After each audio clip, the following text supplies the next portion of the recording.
Hello and welcome to another installment of Ask It Is It with me, Alicia. Today we're going to talk about genital herpes, what causes it, what its symptoms are, and what solutions are available. Genital herpes is an infection of the genitals, buttocks, or anal area caused by herpes simplex virus or HSV. This virus affects the genitals, the cervix, as well as the skin in other parts of the body. There are two types of herpes simplex viruses. A is HSV1 or herpes type 1 and B HSV2 or herpes type 2. Most genital herpes is caused by HSV type 2 and is easily human transmissible. It is passed from one person to another by close, direct contact. The most common mode of transmission is through vaginal, anal, or oral sex. Occasionally, it can cause sores in the mouth and can be spread by secretions and saliva because the virus does not live outside of the body for long. You cannot catch genital herpes from an object such as toilet seat. Most people who are infected with HSV do not know it because their symptoms are so slight. Many people have no discernible symptoms. The CDC estimates that annually 776,000 people in the United States get new herpes infections. Genital herpes infection is common in the United States. Nationwide, 16% or about 1 out of 6 people aged 14 to 49 years have genital HSV2 infection. Over the past decade, the percentage of persons with genital herpes infection in the United States has remained stable. The overall prevalence of genital herpes is likely higher than 16.2% because an increasing number of genital herpes infections are caused by HSV1. Increases in genital HSV1 infections have been found in patient population worldwide.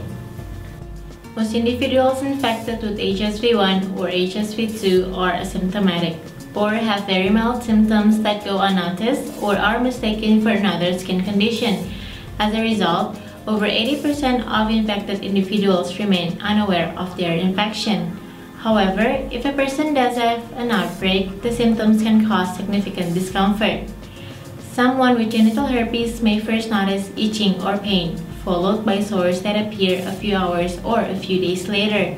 The sores, which may appear on the vagina, penis, scrotum, buttocks, or anus, start out as red bumps that soon turn into red, watery blisters. The sores might make it very painful to urinate. The sores may open up, ooze fluid, or bleed. During a first herpes outbreak, they can take for a week to several weeks to heal.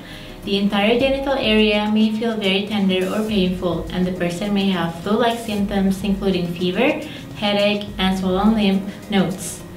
Although the infection can stay in the body indefinitely, the number of outbreaks tend to decrease over time.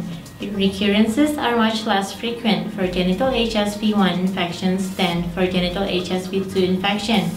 If future outbreaks occur, they tend to be less severe and shorter in duration, with sores healing faster. It is generally believed that at present there is no way to completely eradicate the HSV from our system.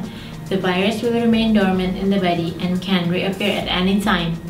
Antiviral medication can, however, prevent or shorten outbreaks during the period of time the person takes the medication. In addition, daily use of antiviral medication for herpes can reduce the likelihood of transmission to partners. Unfortunately, these treatments have their side effects and are inevitably costly. Aside from the well-known conventional treatments, there are some complementary homeopathic treatments that are known to be quite effective. Herbs such as echinacea can help grant relief from different herpes symptoms. Baking soda aids in drying out moisture from oozing lesions, thus making the blisters disappear sooner. Lysine, which is an essential amino acid, may also be used to prevent an outbreak by blocking arginine that plays an important role in the replication of herpes virus. Lastly, if you want to find relief from the burning sensation and manage flare-ups, try using a cool tea bag or a reputed brand of aloe vera cream. These homeopathic treatments are holistic and comprehensive in nature, and they do not carry the same side effects and economical costs associated with taking antiviral medication on a daily basis. While it's common knowledge that HSV1 and 2 can cause serious complications such as blindness, encephalitis, and aseptic meningitis, what's often overlooked is that the fact that people who contract genital herpes have concerns about how it will impact their sex life and relationship.